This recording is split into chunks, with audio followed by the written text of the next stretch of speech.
Sigur á Keflavík, ríkjandi deildarbikar og Íslandsmeisturum, þeim var spáð efsta sætinu í gær alveg bara by far.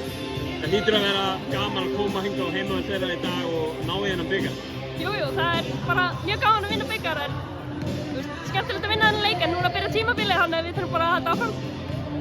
Hljótur nú að geta leyft ykkur að fagna stórum bikar og þessi er. Ég meina, það er ekki mikið af bikurum í bikarsætinu frá ykkar liði en þessi fer þangað klálega. Já, hann fer til okkar. Við hefum ekki marga en við fögnum á leiðinni heim og síðan er bara leikur á þriðjudaginn þannig að við erum tilbúinir í hann. Þessi spá í gær og ég meina þið eru að gíra ykkur upp í núna áttu flott tímabil í deildinni í fyrra þannig að mínu mati og farið í úrslit í bikar og þess eru þið hér og eitthvað.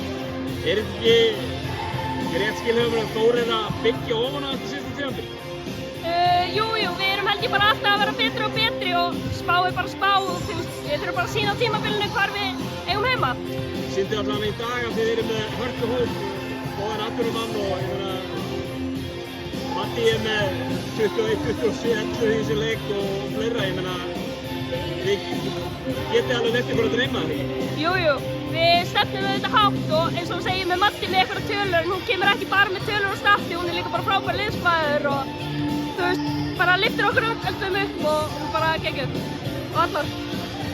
Byrjuðu úti hérna og svo eru þið úti aftur í fyrstu umferð. Verður ekki gaman að fá að koma svo loksins heim og spila fyrir fram fólki ykkar? Jú, en það er líka minni með útileikur eftir þann þriðjudag þannig að það er svolítið langt í næsta heimaleik en það er alltaf læg. Við erum vanar þessari keyrslu og alltaf læg. Kærar þakkir til hamingju. Takk fyrir.